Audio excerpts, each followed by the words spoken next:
Dahshatli virus tarqaldi. Odamlar ko'zi ko'rmay qolyapti. Rossiyada odamlar gripp Adan keyin ommaviy ravishda ko'rish qobiliyatini yo'qotmoqda.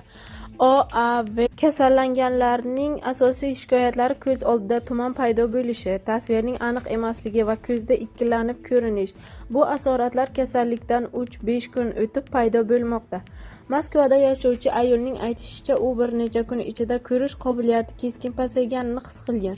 Atrofdagi narsalar xira ko'rina boshlagan, yozuvlar ikkilanib ketgan, qorong'ida ko'rish va predmetlarga diqqatni jamlash qiyinlashgan. Shifokorlar unga grippdan keyin asorat sifatida kelib chiqqan quruq ko'z sindromi tashxisini qo'yishgan. Ma'lum bo'lishicha, ko'rish qobiliyati kasallik boshlanganidan 1-3 hafta o'tib ham yoki bir necha kun ichidayoq yomonlashishi mumkin. Bu yakka holat emas.